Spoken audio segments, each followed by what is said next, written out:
Highest level of incompetence और political unwillingness, ये सारी वो अवामिल हैं जिन्होंने इस मुल्क की मईशत का बेड़ा गर्क किया। कॉर्पोरेट सेक्टर किस तरह से देख रहे हैं इन तमाम पॉइंट्स को, इन तमाम चीज़ों को?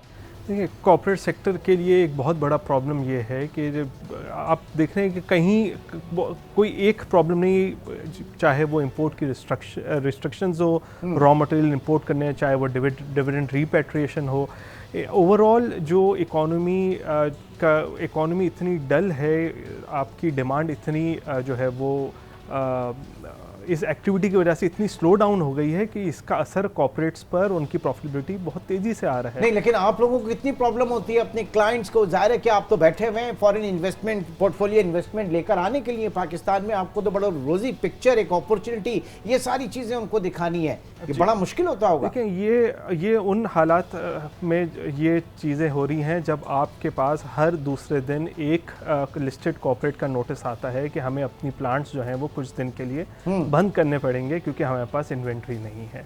कुछ सेक्टर्स ठीक है बहुत अच्छे परफॉर्म कर रहे हैं, जो ईएनपी है, बैंक्स है, बट अगर आप ओवरऑल इकोनॉमी को देखें, जो एसएमई सेक्टर है, जो आपका रिटेल सेक्टर है, जो आपके दूसरे सेक्टर्स हैं, चाहे आप वो ऑटोज़ ले लें, चाहे वो कंज्यूमर अप्लायंसेस ले लें, उनको प्रॉब्लम, बिजनेस ऑपरेट करने में बहुत प्रॉब्लम हो रही है।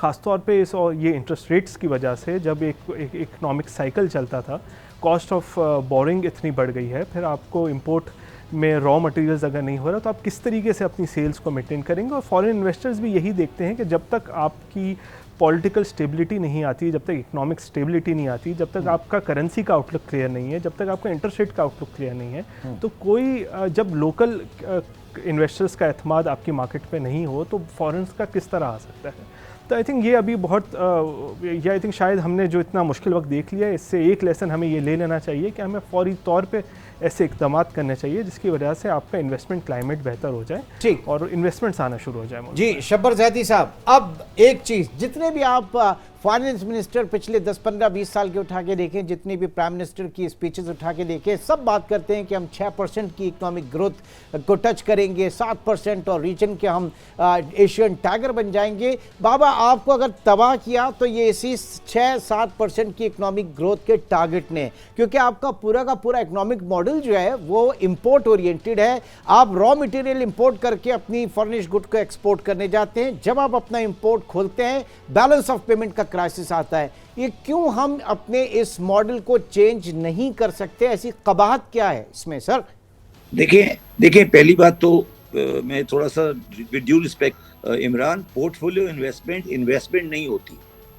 पोर्टफोलियो इन्वेस्टमेंट में सिर्फ ओनरशिप चेंज होती है, कोई नई इंडस्ट्री नहीं लगती है। तो मैं पोर्टफोलियो इन्वेस्टमेंट को इन्वेस्टमेंट नहीं कहता।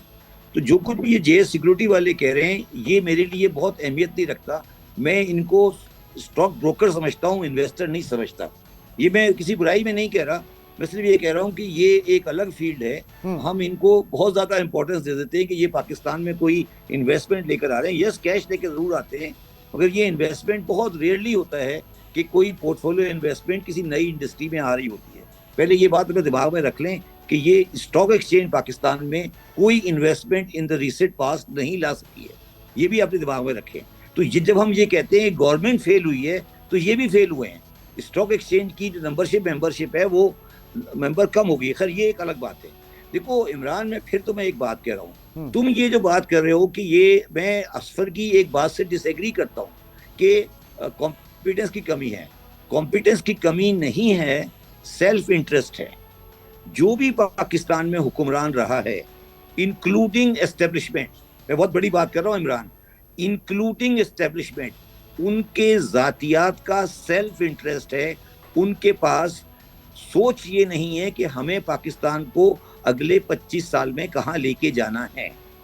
तो ये रियासत 1947 से एडहॉक बुनियाद पे चल रही है, और एडहॉक बुनियाद पे रियासत जब चलती है तो उसका यही असर होता है जो आज हुआ है। तो इसमें मुझे कोई परेशानी नहीं है, ना मुझे कोई ऐसी चीज़ है मेरे लिए अचंभे की चीज़ है, कोई ऐसी चीज़ हो गई है कि मुझे समझ नहीं आ रही थी, या मैं समझ रहा हूँ कोई ऐसा वाकया हो गया जो मुझे परसीव नहीं कर सकता था। ये बिल्कुल वही हो रहा है जिसको हम एक्सपेक्ट कर रहे थे। हम 1947 से लेकर 2022 तक जो इलाका वेस्ट पाकिस्तान है, इसने कभी अपना डॉलर पूरा नहीं किया। और अगर ये इसी शक्ल में रहा तो ये कुछ भी कर लें, ये इन्वेस्टमेंट और बोर्ड ऑफ इन्वेस्टमेंट और कोई भी नाम दे दें, ये कभी अपने डॉलर पूरे नहीं कर सकते। ये मेरी बात लिख लीजिएगा कहीं, ठीक है। ये बेसिकली दुकानदार हैं, ये ट्रेडर्स हैं, ये ट्रेडर हैं, ये इंडस्ट्रियलिस्ट नहीं हैं। इनकी जो, आपने बिल्कुल सही कहा, इनकी ग्रोथ का मॉडल होता है कि इंपोर्ट बढ़ा लो और उसके बेस पे जीडीपी ग्रोथ कर लो, पोर्टफोलियो इन्वेस्टमेंट ले आओ, मार्केट को चढ़ा दो, मार्केट को गिरा दो और उसके बुनियाद पर पाकिस्तान की 6% ग्रोथ दिखा दो। मुशर्रफ साहब ने मोबाइल ले आए, कोई टेलीफोन ले आया, कोई चीज़ ले आया, पाकिस्तान में 5 करोड़ बच्चे गुर्बत से मर रहे हैं, पाकिस्तान की आबादी 25 करोड़ हो गई 10-16 करोड़ से। ये सारी बातें अब हमारे लिए बेकार हैं। अब मैं इस तरह नहीं सोचता जिस तरह की बातें आप कर रहे हो, मेरे लिए ये सब चीज़ें इररेलेवेंट है।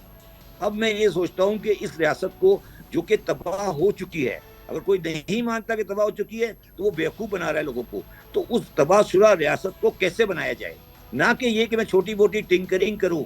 मैं असफर साहब की मेरा बड़ा रिलेशनशिप रहा है, मैं इस बात से डिसएग्री करता हूँ कि कोई भी मिडिल ईस्ट का इन्वेस्टर पाकिस्तान में आकर आज रियल टाइम रिटर्न कमा सकता है।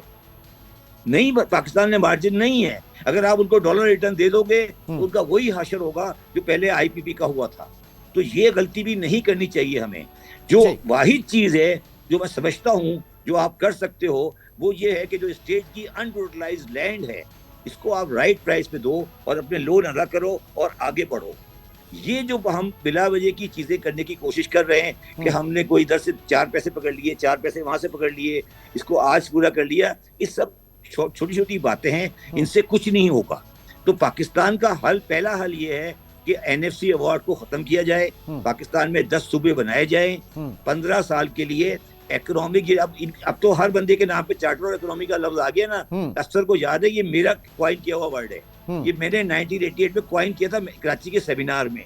अब तो पान वाला भी चार्टर ऑफ इकोनॉमी की बात करता है, ठीक है ना। अब तो एक पान वाले को भी पता लग गया चार्टर ऑफ इकोनॉमी क्या होता है, एक बन गया ना। अब तो मैं उसका लफ्ज इस्तेमाल नहीं करता।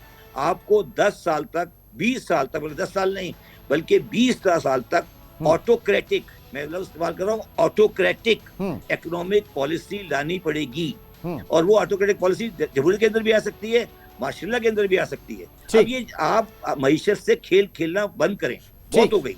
ठीक ठीक ठीक, एक छोटे से ब्रेक की कॉल है। ब्रेक के बाद असफर ऐसे मौजूद हैं और अली नवाज साहब भी मौजूद हैं। एक छोटे से ब्रेक के बाद दोबारा मिलते हैं।